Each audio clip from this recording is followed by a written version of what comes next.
Welcome. This is the Enlightenment Codes podcast. My name is Sabrina Nitto, and this is...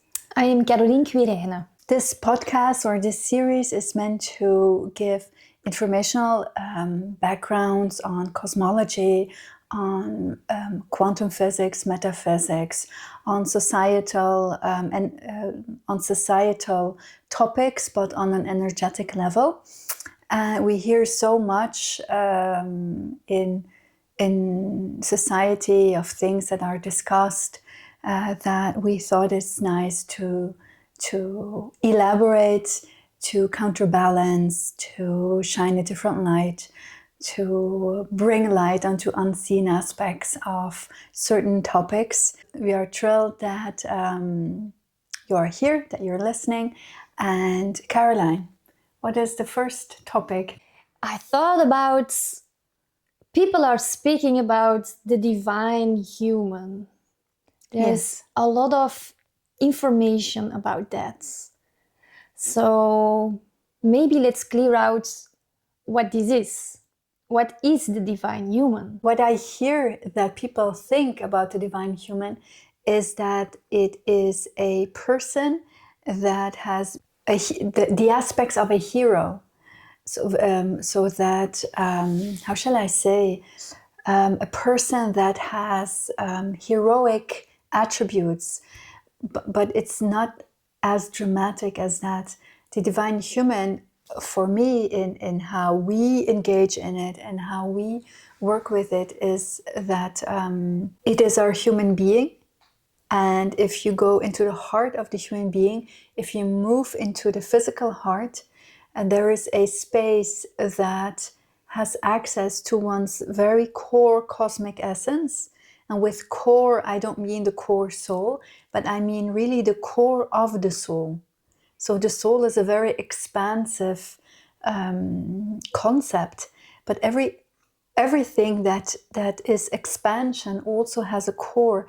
So the heart gives access to the core aspect of that person. And when you reach that core aspect and you, I would say, talk to its divinity, then that divinity feels heard and emerges. And then what happens is that the light of that soul comes into the body, literally. And then all human foundation starts to crumble. So the person starts to experience life differently, see things differently, see human beings differently, sees the relationship that he or she is in differently. Basically, the dense matter of the human body, when the light comes in, it fully transmutes it. And you literally feel lighter. How can you feel the difference that your divine self entered? Can I say your divine self? Yeah, your divine self. I call it also the light that enters. How can you feel it? You mean tangibly? Yes, because you said people describe it or see it as something heroic, that you become like a kind of a hero, that you have superpowers. Yes. But everybody understands that. But maybe not. Maybe not everybody understands it. What is the superpowers? Maybe that you have clairvoyance, that you are incredibly strong. I don't know. Let's just talk about that. I think the superpowers that people think is that they can levitate. Okay. Or that they can move objects in the space without touching them. Like your paranormal skills. Skills, okay. But that's not what the divine human is. Okay. The divine human is a human being that lives on earth, fully realized and fully conscious about what he or she is on a cosmic level. It also experiences life on earth as inherent. It's not as if you walk on earth, it's as if you're just walking life. But your life on earth is also your life in cosmos. We have many soul extensions, and all those soul extensions are diffused all over cosmos. So if you walk on earth and as a divine human, this is all central. You have that central in your being. You walk with your soul extensions. You walk with the entirety of your soul. What does that mean very concretely? It means that when you walk, you know who you are. And you know that this is the earth, but you're not living on earth. You're living in your own sphere of light. And so you're living in your own vibration. You don't really feel the hurt that people do each other because you are in a sense of harmony always. What happens in the 3D world really doesn't enter your sphere of light. Okay, can you tell me more about how does this sphere of lights work? Because you have the collective, what you say with the 3D world, and if you're influenced by it, then it means you don't have this protective sphere of your divine light. So it comes directly, it affects you directly when you don't have this sphere. So how does it work? Protection actually means or equates to knowing thyself. When you know yourself, when you know who you are fully, you don't need any protection, because the outside world is what you know you are not. And in a way, what I'm saying is also not very correct, because you are all that is, right? So it's a thin line between embodying your unique vibration and knowing that you are universal.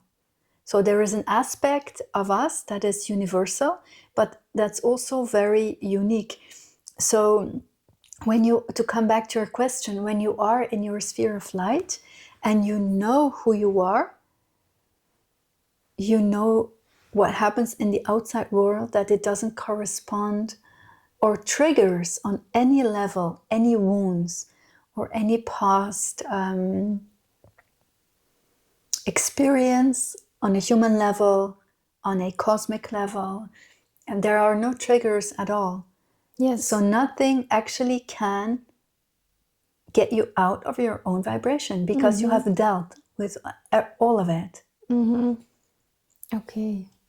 But to come there, that's another story. Yes. Because you're talking about nothing can affect you, like karmic stuff. Yes. You have your soul extensions, karmic stuff. We didn't talk even about the twin soul, because the soul extensions, you have a twin soul. Everyone has a twin soul, a twin flame. Yeah. Yes. Can you just quickly explain, or can you explain how this is manifested, the twin soul? How did it originated? We're talking about a lot of levels, right? But if we look at a very primordial level, the soul is built out of different components, and the first essence of it is bliss. Bliss is I would say, it powers the soul. It's like our oxygen. It's not love, it's bliss. And then that is the omega of bliss. The soul is created by 3 omegas. The omega of bliss, that is the first primordial mother.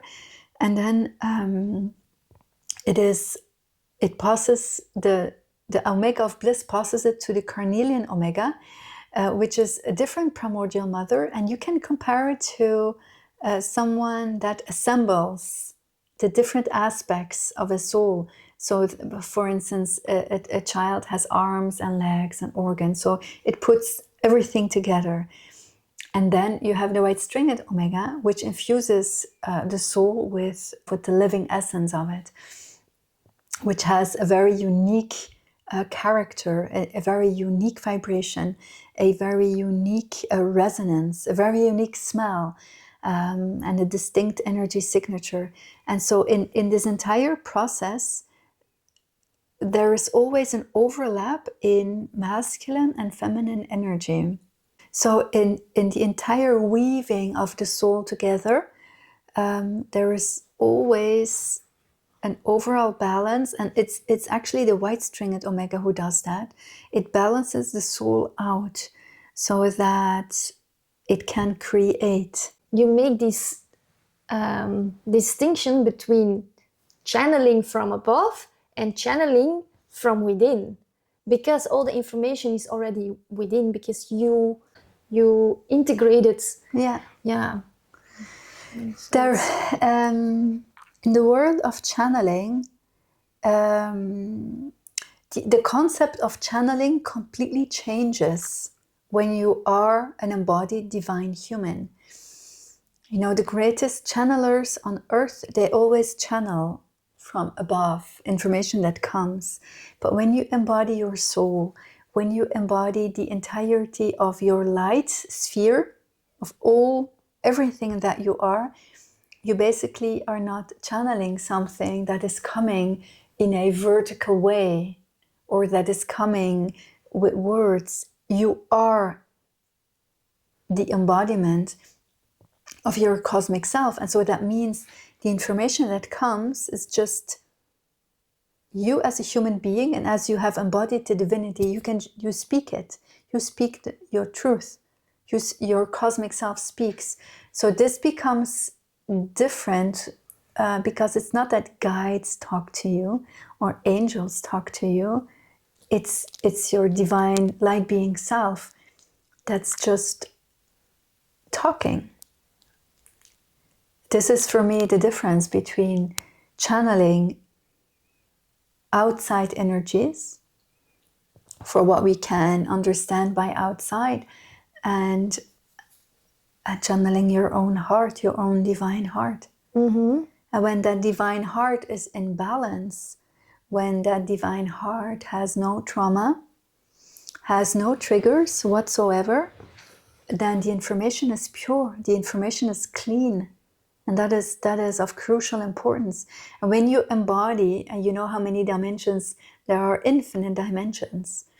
Cosmos itself, and I can show a picture of it, is if you imagine a sphere has different segments. Imagine you are cosmos. If you embody your entire essence, you are not limited in your channeling information. You are not limited in channeling an aspect of dimensions. You just channel everything. You channel creation. You channel existence. You don't channel a segment or a dimensional level, or you don't channel Like a master. yeah, like you don't people channel a master who Yeah. who is linked to a certain dimensional level. There are many ascension levels. Mm-hmm.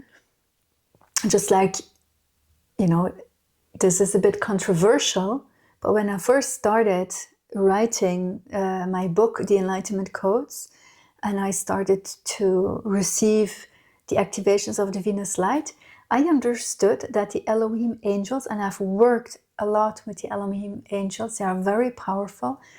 They are sitting at the throne of God, of this segment of cosmos. But they're not sitting at the throne of God of this entire cosmos. So they didn't integrate their divine self? They did integrate their divine self, but on a certain segmental level of this cosmos.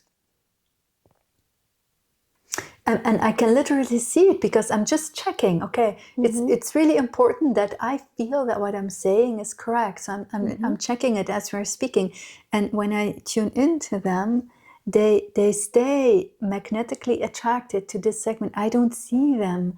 I don't see their energy going beyond. There's a magnetic pulse keeping them in this segment of this cosmos, and this segment of cosmos is vast. It is vast, but it doesn't contain the higher. It doesn't contain the higher segments where you have the oceanic waters, where sacred geometry is created, where new elements are created to promote the growth and the evolution of cosmos. So it's more operational for this segment of cosmos only. So why am I saying this? It's so important to know what channeling truly means. What are you channeling? What dimensional levels are you channeling? Are you channeling the full cosmic scope? Or are you channeling on a solar level or on a galactic level? And how does the Akashic records fit in this picture? Can you say I channeled the Akashic records, or is it just like I connected myself to it or something? Is it channeling when you ask information from the Akashic records? Yes, of course, that's channeling. You can ask information from the Akashic records. But it's also limited? It is limited. Yes. The Akashic records is like a book of experiences that one channels from. It's you always dive into the history. So it's diving into the history, and it has a purpose to dive into the history. But you need to know of what history. So the Akashic records, what many people do is they channel individuals, the Akashic records of individuals, of the earth. There are so many celestial beings. You can channel all Akashic records of all celestial beings, of all planets, of moons, of suns. And it is interesting.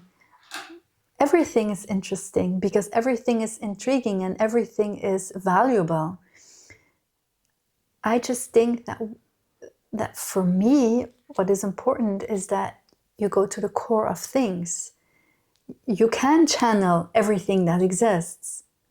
You can channel beings from the Pleiades or from Arcturus, but it's just a part. It's not a whole picture. Yes. And it's always better to have a whole picture so you can understand how those parts relate to that bigger picture. So once you channel on a cosmic scope, you enter into creational energies, into creational stories. And then you can really understand, okay, the Pleiades, the Seven Sisters, or all those other planets, how do they relate to that story? They are here because they are helping us. They are helping us, but knowing that, it means that they are in an energy of ascension and descension. We need to ascend, and they already ascended. They are advanced. So, and that's interesting. But maybe it's also interesting to know that, or just to start from the idea. What if are there regions where there is no ascension and descension? So what is the energy there? Are there segments in cosmos where ascension and descension is not present, and so there is no energy dedicated to ascending and descending? And so if the energy is not being dedicated to what do they do dedicated? It's expansion. And there are many segments that just are dedicated to expansion, and when they're fully expanded, nurturing. And that's these higher segments. They are not going through ascension and descension anymore. Okay. The beings that are there, they are creational beings. They create the sacred geometry so that our cosmos, which has only one goal, if you compare it to the cosmic tree, the goal is that it fully blooms, that it blooms all its cosmic winter seasons, all its cosmic summer seasons, spring, fall, until it's fully realized. And all these fruits that this cosmic tree needs to bring, needs to grow, the geometry of it still needs to be created in these higher segments. So I think as a channeler, What do I want to focus on? What do I really find important? Do I wish to stay in duality? Do I wish to stay in ascension or descension? Or I just want to go into my expanded sense of being? That's actually what the divine human does. Yes. And that's what the divine human does. We leave ascension and descension. We no longer play. So you're not in the karmic wheel anymore. You No. don't have to come back. You can choose. Or You don't can have choose. to. Yeah. You can choose. You don't have to come back. But even more, it's not only about leaving the karmic wheel, it's more about leaving this segment and really moving out of ascension and descension. Because the karmic wheel, if you finish it on Earth, there are always higher dimensional levels in this segment of cosmos where there are planets that are really, they are paradise-like, where the energies are already quite high.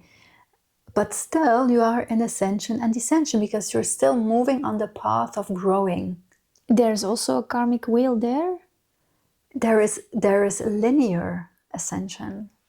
There is still linear ascension. Okay, and how does it look? How do you explain linear? That you can compare with bands. So we are on a 3D level band. The soul of the earth in reality already left, right? But we are on her body, which is a 3D body. And the aura of the earth has many dimensions, but they're all collapsing. So her light body is collapsing. When I was light traveling years ago, some beings that were in those etheric retreats was guiding a group, and at a certain moment they said, come, we need to show you something. And so I left for a minute the group and I went with them, and they showed me literally, you know, you can compare it like a huge rock. It's metaphorical, but it's a huge rock. It's an etheric retreat, and it's coming down, it's coming on earth. Already years ago, the etheric retreats are landing on earth. So the dimensional levels are collapsing. That is a fact. And this means that the earth is collapsing her body. It's packing her bags because she's leaving. The earth is leaving. And so many beings reincarnate on earth, but many also leave to other planets in higher dimensions. And even in these higher dimensions, those planets also have these bands of dimensional layers where the ascended masters live on those levels, and where those ascended masters teach those beings who already ascended to higher levels than the earth to ascend even more. And that's ascension. Ascension is a very loving way of ascended masters guiding you always staircase up. But at a certain point, one can really consider that we don't need to continue to mount a staircase, because in the heart are all the codes to just remember the whole scenario. There is no beginning, there is no past, there is no present, there is no future. So it's really not necessary to mount the staircase. If you just remember from your core essence what the entire scope is, then you don't need to go in this segment to higher dimensional levels, to other paradise planets to continue. But is it fun? I think a paradise planet sounds fun to me. I don't want to skip it. So I think everywhere is fun. I think the fun is I think it's nice. I think it's nice, but what I prefer is the feeling that I am cosmos, that all that I would have learned in those spaces, I already carry in my heart, and that I am at peace. that is a feeling that I personally prefer, that I don't feel the need to do that. I don't need to journey. I embodied all the codes that I planned to embody because I bend time. And time can be bent because time actually doesn't even exist. Can you explain that? In every quantum point, all time is present and time coincides. In every minuscule atom, all time is present, so all codes are present. So So the codes are the information. the codes are the information, the wisdom that you need to acquire to fully realize yourself. What does that mean? I strongly feel in all my channelings what came, it's a simple metaphor, but usually that's how I receive all and see all information. Cosmos is a cosmic tree of life. And as I said, it just goes through all its cosmic seasons to bear all its fruits. And while all fruits are born, that cosmic tree has gained full knowledge. It has faced all seasons. It has... Yeah, and what happens then? What happens when it is complete? Yeah, I was just tuning into that tree that I'll respond to your question, but I was just tuning in to that tree that really, being in all these cosmic seasons, that tree is gaining so much golden code, so much wisdom that it's truly present. So to answer your question, what happens, it's really being present within itself, really knowing every inch, this is me, this is my body, this is who I am, and in full dignity, in full love, in full sovereignty, just being present. The divine human is nothing heroic. It is a full and solid overall cosmic presence, living outside of time and space, not being a part of time and space, not being a part of ascension and descension processes. And so when that cosmic tree has given all its fruits, what was your question? What happens? Yeah. What happens is that, and it's something that I described in my book, The Enlightenment Codes for Cosmic Ascension, then the membrane of cosmos is our herringbones. It's like a grid of herringbones, and they slowly open, and they slowly open like a lotus. They slowly open, and everything that is in cosmos, we included,